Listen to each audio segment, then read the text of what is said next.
안녕하세요, 여러분. 지리적 상상력을 통한 세계지리 수업에 오신 것을 환영합니다. 벌써 개학한 지도 일주일이 지나고 9월이 왔습니다. 올해 유독 비도 많이 오고 굉장히 덥고 습했던 여름이었었던 것 같은데요. 아침, 저녁으로 바람이 쌀쌀해지고 있는 걸 보니 가을이 오고 있는 것 같습니다.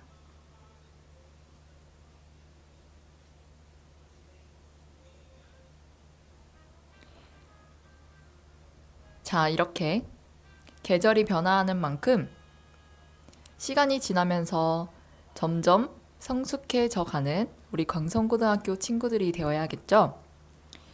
오늘의 수업도 열심히 함께 해보도록 하겠습니다. 이번 영상은 지난 시간에 자기 주도적 시간을 가져보았었던 에너지, 자원, 자료와 친해지리 해설 강의가 되겠습니다.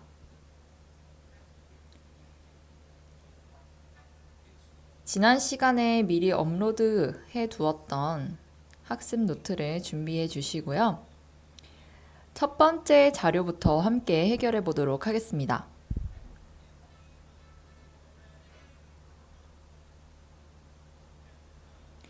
자료 1번은 세계 주요 에너지 자원별 소비량의 변화를 나타내고 있는 자료인데요. 왼편에 나와 있는 교과서 88페이지에 나와 있는 자료 1번과 오른쪽에 나와 있는 이 가로막대로 표시되어 있는 자료는 모두 동일한 지표를 나타내고 있는 자료입니다.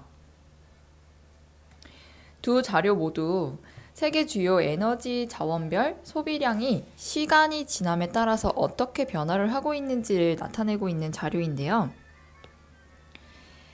먼저 1966년에서부터 시작하고 있는 이 자료와 1967년도에서부터 시작되고 있는 이 자료를 보시면 전체적인 에너지 자원별 소비량 중에서 석유가 가장 많은 부분을 차지하고 있는 것을 확인할 수가 있습니다.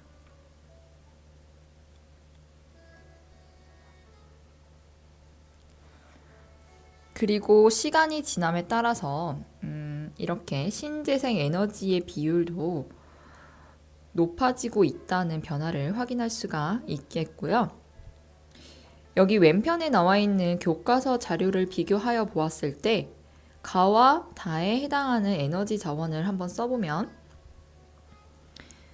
시간이 지남에 따라 여전히 많은 부분의 사용량, 소비량을 나타내고 있는 이 가에 해당하는 자원은 우리 생활 전반에서 사용되고 있는 석유입니다. 그러면 나는 어떤 자원에 해당할까요? 나는 석탄이 되겠고요. 1967년도에서부터 시작되고 있는 이 주황색 부분은 바로 천연가스가 되겠습니다. 신재생 에너지 부분을 보시면 시간이 지남에 따라서 늘어나고 있는 것을 확인할 수가 있지만 이 전체적인 화석 연료의 사용량에 비교해 보았을 때에는 전혀 그 사용치를 감당하지 못할 정도의 미미한 수준이라고 볼 수 있겠는데요. 앞으로 환경 오염을 줄이면서 에너지를 활용할 수 있기 위해서는 이러한 신재생 에너지를 개발하는 것이 미래의 과제라고 이야기할 수 있겠습니다. 자, 그럼 이제 자료 2번과 3번, 4번을 한번 볼까요? 자료 2번과 3번과 4번은 교과서에 나와 있는 자료를 참고해서 각각의 자원의 생산량과 수출량과 수입량이 어떠한 국가에서 많이 순서대로 나타나고 있는지 그 국가를 알아보는 그러한 과제인데요. 우리 식량 자원에서 어떤 작물이 어떤 국가에서 많이 생산이 되고 있고 또 생산량과 다르게 수출량이 어디에서 어느 국가에서 많이 수출이 되고 있는지를 나타내는 것을 확인했던 것처럼 이 에너지 자원에서도 마찬가지로 각각의 자원에 따라서 나타나는 생산량 순위 국가, 수출량 순위 국가, 그리고 수입량의 수입 국가를 5개 국가를 기억해 두는 것이 이 세계지리 에너지 자원 파트를 해결하는데 가장 중요한 핵심 활동이라고 이야기할 수 있겠습니다. 자, 석유의 생산과 이동을 보시면 생산량이 가장 많은 국가는 사우디아라비아입니다. 그리고 두 번째로 러시아, 세 번째로 미국, 네 번째 캐나다, 다섯 번째 이란의 순서대로 나타나고 있는데요. 수출량의 국가의 순위를 한번 보시면 역시나 가장 많이 생산하고 있는 사우디아라비아에서 가장 많은 석유가 수출이 되고 있습니다. 그리고 이 순위도 러시아로 나타나고 있는데요. 반면에 3순위와 4순위 국가가 이라크, 아랍에미리트로 나타나고 있습니다. 그리고 다섯 번째 캐나다에서 많은 석유가 수출이 되고 있는데요. 여기에 표시되어 있는 국가 중에 사우디아라비아, 그리고 이라크, 아랍에미리트와 같은 서남아시아 국가는 오펙이라고 불리는 석유 수출국 기구를 이루고 있어서 세계의 석유 가격을 조정하는 그러한 기구를 만들어서 세계 석유의 가격을 변동시키는데 큰 역할을 하고 있습니다. 그래서 이러한 자원 민족주의가 문제가 되기도 한다는 것을 기억해 두시면 좋을 것 같고요. 반면에 수입량 순서를 보시면 수입량이 많은 국가의 순서를 보시면 미국에서 많은 양을 수입하고 있는 것을 알 수가 있습니다. 미국 같은 경우는 여기 생산량을 보시면 많은 세 번째 순위에 해당할 만큼 많은 양의 석유를 생산하고 있는데 또 반면에 많은 석유를 수입하고 있습니다. 이것은 미국이 그만큼 공업이 발달한 국가라는 것을 알 수가 있고요. 많은 부분에서 석유를 사용하고 있기 때문에 생산량도 많지만 그만큼 전 세계적으로 많은 석유를 수입하고 있다는 것을 이해하시면 되겠습니다. 그리고 두 번째는 중국, 세 번째는 인도, 네 번째 일본, 다섯 번째 대한민국이 다섯 번째로 많은 수입량을 나타내고 있는 국가인데요. 여기 표시한 중국과 일본, 대한민국 같은 국가는 역시 공업이 발달한 국가라서 석유가 많은 부분에 필요한 국가이지만 한편으로 석유가 생산되고 있지 않기 때문에 많은 양을 수입에 의존하고 있다는 것을 확인할 수가 있겠습니다. 자료 3번은 석탄의 생산과 이동을 나타낸 것인데요. 석탄이 가장 많이 생산되고 있는 국가는 무려 44.6%에 달하는 중국에 해당합니다.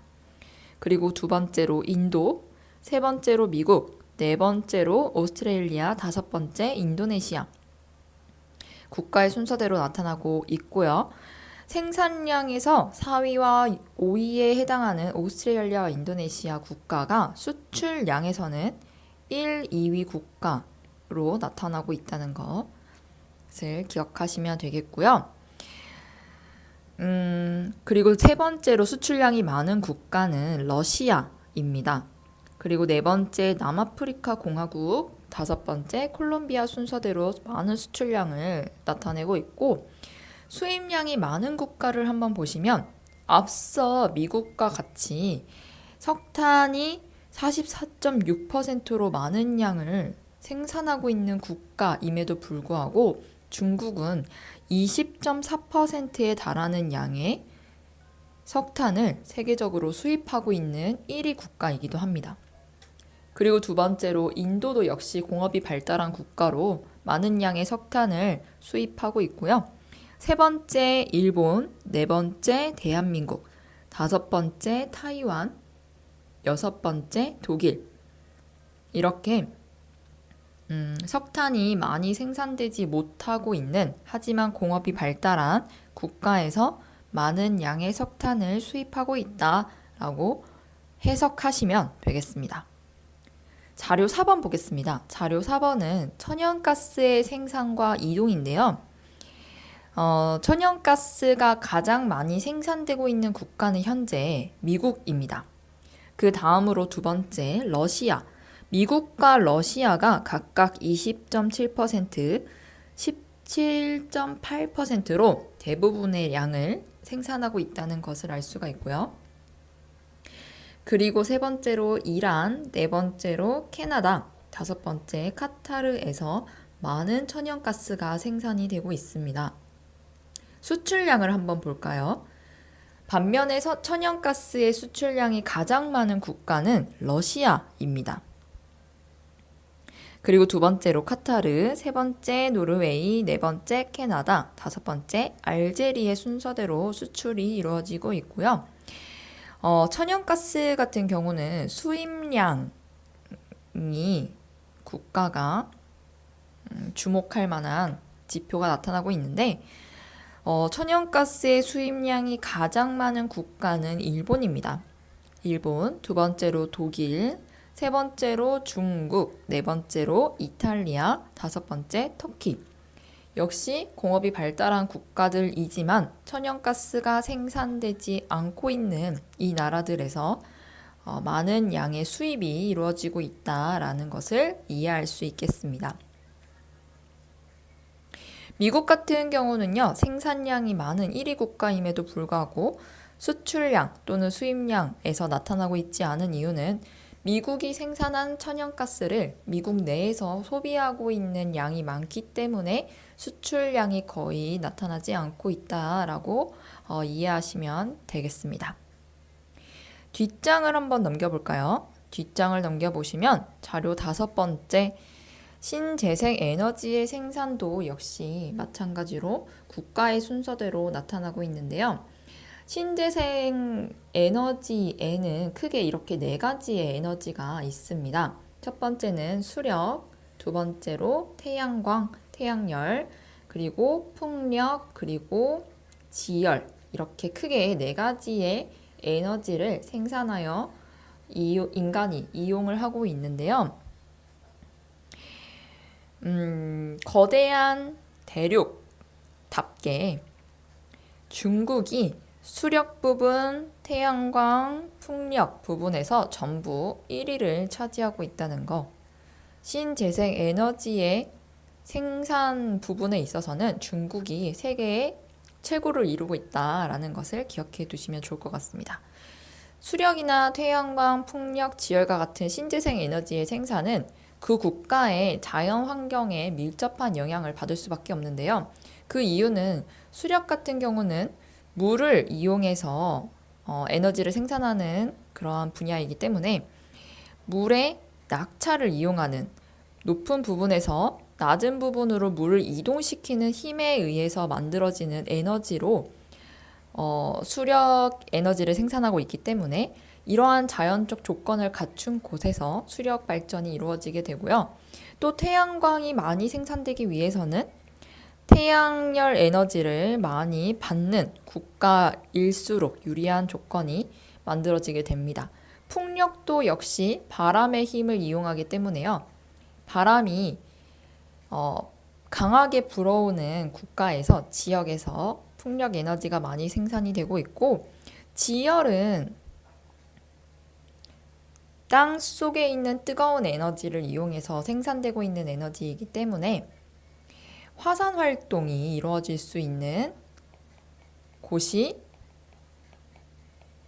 조건이 될 수 있겠습니다. 따라서 그러한 자연 조건을 갖추고 있는 국가에서 각각의 신재생 에너지가 많이 생산되고 있다는 것을 함께 이해할 수 있는데요. 중국이나 캐나다, 브라질, 미국, 러시아, 노르웨이 이 국가들은 전부 수력 에너지를 생산할 수 있는 격차가 큰 그러한 지형들이 많이 발달한 국가입니다. 과거에 빙하의 영향을 받았다던가 아니면 습곡 산맥이 많이 발달하고 있는 지역이라서 거대한 큰 규모의 지형들이 만들어진 곳에서 이러한 수력 에너지가 많이 생산되고 있다라는 것을 알 수 있겠습니다.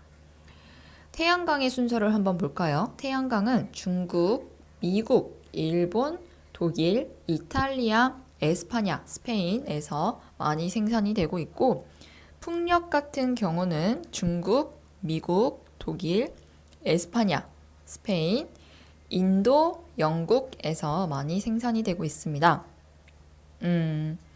스페인이나 영국 같은 경우는 우리 학습했던 거 기억하신가요? 서쪽에서 편향돼서 불어오는 바람, 편서풍의 영향을 많이 받는 기후 지역으로 풍력 에너지를 많이 생산하고 있다라는 것을 이해할 수 있겠습니다.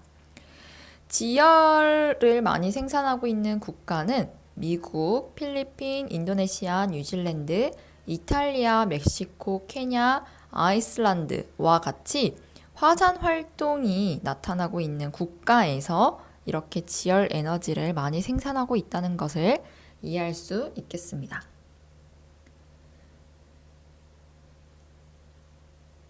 이렇게 어떤 국가에서 어떤 에너지를 많이 생산하고 수출하고 또 수입하고 있는지를 함께 알아보았습니다.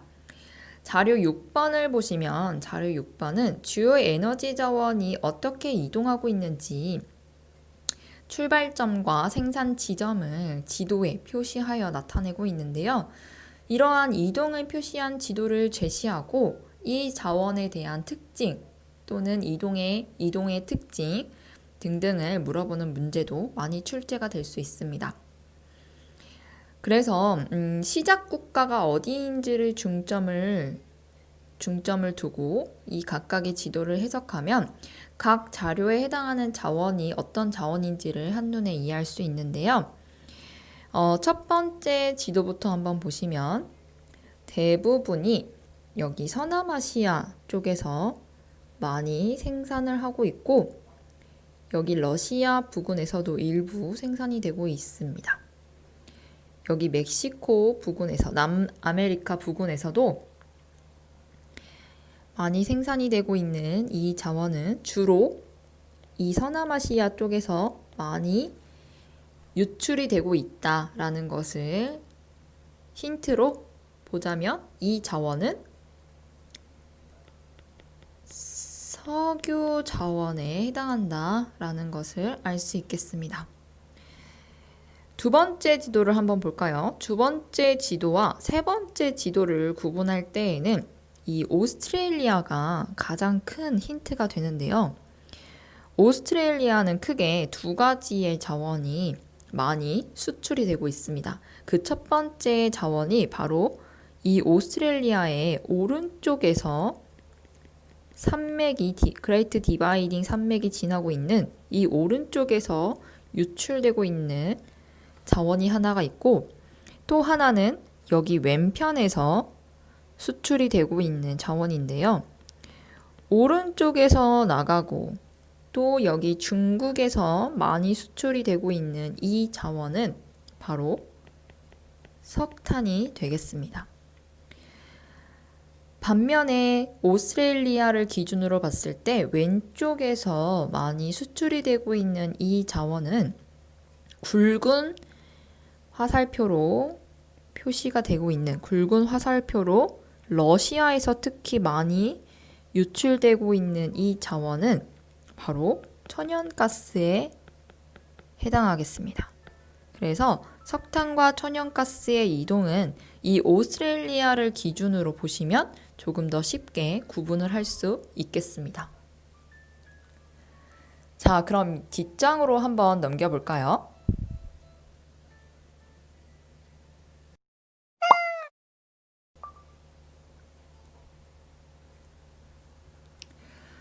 에너지 자원과 친해질이 마지막 페이지 자료를 한번 보도록 하겠습니다. 자료 7번은 주요 화석 에너지의 지역별 생산량과 소비량의 비율을 물어보는 자료인데요. 아래 보기와 같이 자료를 주고 이 각각에 해당하는 에너지의 특징에 대해서 물어보는 형태로 문제가 출제될 수 있습니다. 자료의 가와 나에 해당하는 에너지를 한번 같이 찾아볼까요? 여기 아래에 제시되어 있는 조건을 보시면 오세아니아는 아시아 태평양에 포함이 되고 있다라고 제시를 하고 있고요. 구소련 중에서 중앙아시아 국가는 아시아 태평양에 포함이 되고 있고 그 밖의 국가는 유럽과 러시아에 포함이 되고 있다라고 전제 조건도 같이 주어지고 있습니다. 가를 한번 먼저 보시면 가의 여기 세로선은 소비량의 비율을 나타내고 있는 거고요. 가로선은 생산량의 비율을 나타내고 있다라는 것을 먼저 확인하시면 되겠습니다. 이것을 기준으로 봤을 때 비지역은 다른 나라에 비해서 생산량의 비율이 월등하게 높게 나타나고 있는 반면에 소비량의 비율은 비교적 낮게 나타나고 있는 것을 확인할 수가 있고요. A 지역 같은 경우는 소비량은 굉장히 높은데 생산량의 비율이 비교적 낮게 나타난다는 것을 지표로 확인할 수가 있겠습니다.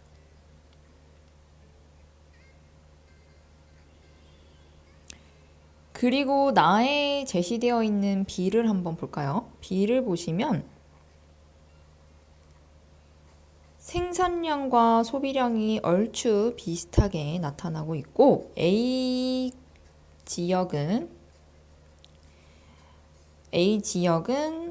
지역도 역시 소비량과 생산량이 얼추 비슷하게 나타나고 있습니다. 그러면 나가 어떤 자료에 해당하는지, 자원에 해당하는지를 먼저 보기 위해서는 이 유럽과 러시아가 힌트가 될 수 있을 것 같은데요. 유럽과 러시아에서 가장 많이 생산이 되고 있고 또 유럽과 러시아에서 소비량의 비율도 가장 높게 나타나는 이 자원은 바로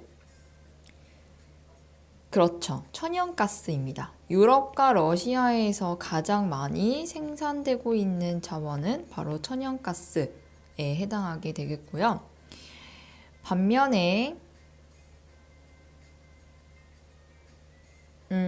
가에 해당하는 자원은 무엇일까요? 가에 해당하는 자원이 무엇인지 알기 위해서는 A와 B가 어떤 지역에 해당하는지를 먼저 살펴봐야 할 것 같은데요. 이 자료에서 포함되고 있지 않은 남은 국가는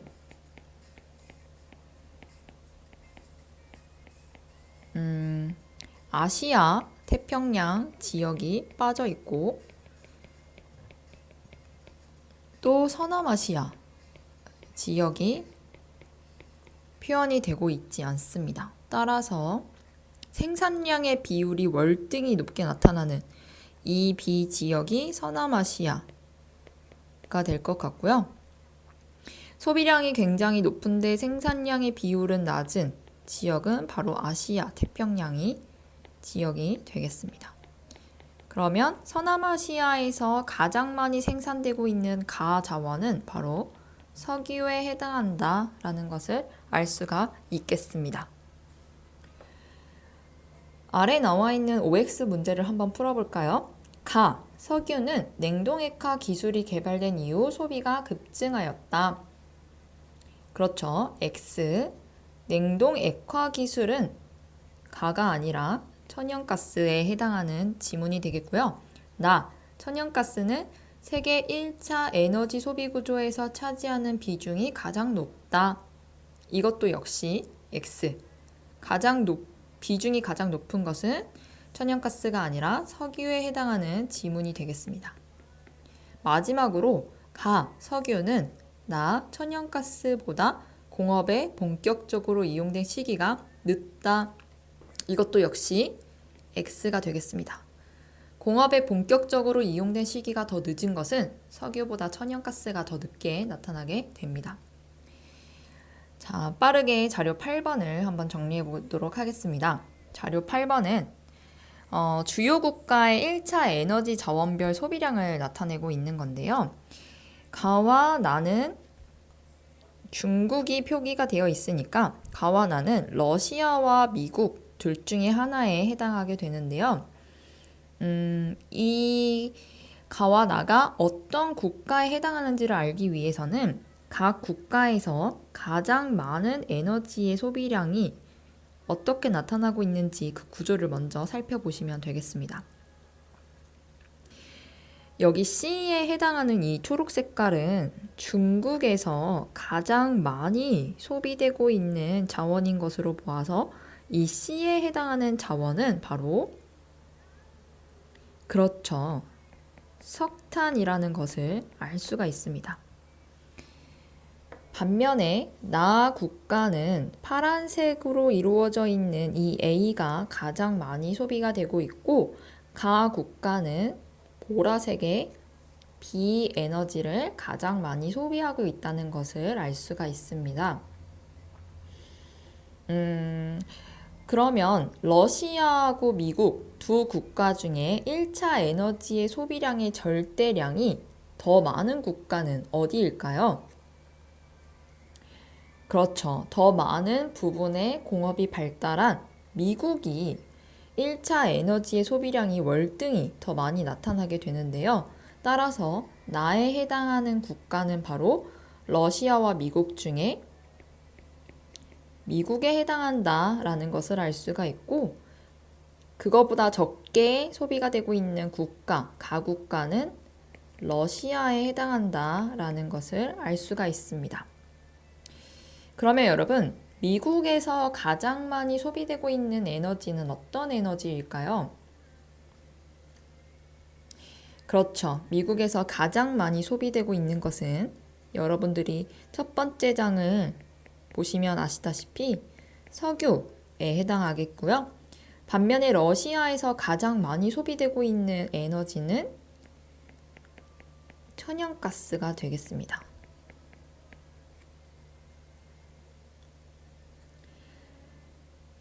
마지막 자료 한번 함께 해결해 보도록 하겠습니다. 자료 9번은 유럽의 주요 국가의 신재생 에너지별 공급량의 비율을 나타낸 자료인데요. 아까 앞에서 각 국가의 순서를 확인을 하였을 때 여러분들에게 안내했던 것처럼 신재생 에너지별 공급량은 그 국가가 가지고 있는 자연적 조건에 거의 비례하게 나타난다. 그 특징에 맞게 나타난다라는 것을 기억하시면 이것과 관련된 문제를 쉽게 해결하실 수 있겠습니다. 가장 좋은 방법은 이렇게 지도를 제시하였을 때 지도만 보고 이 각 국가들이 어느 국가에 해당하는지를 알아내는 것이 가장 좋은 방법인데요. 가는 여기 영국보다 조금 더 고緯도에 위치하고 있는 이 가섬은 아이슬란드입니다. 아이슬란드 같은 경우는 화산 활동에 의해서 만들어진 섬이기 때문에요. 이 아이슬란드에서 가장 많이 공급되고 있는 신재생 에너지는 바로 그렇죠. 지열이 되겠습니다. 지열이 가장 많이 공급이 되고 있고요. 나 국가는 어느 국가에 해당할까요? 나 국가는 바로 노르웨이입니다. 노르웨이는 과거에 빙하 지형으로 덮여 있었던 지형으로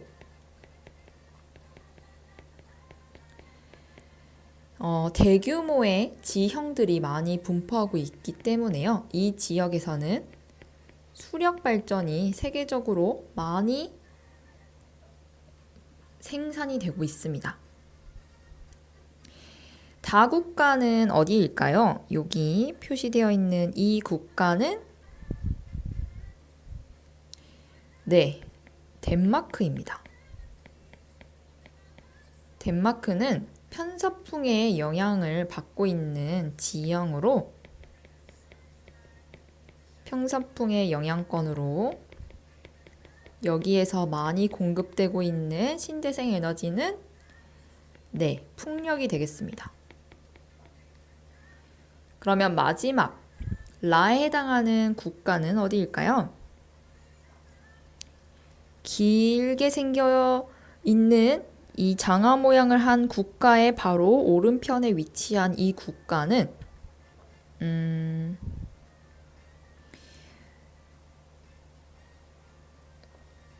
신전이 과거에 많이 형성되었었던 바로 그리스입니다.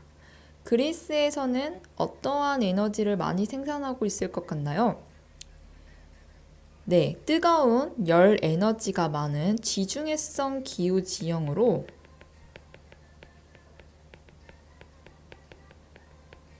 이 지역에서는 이 열 에너지를 이용한 태양열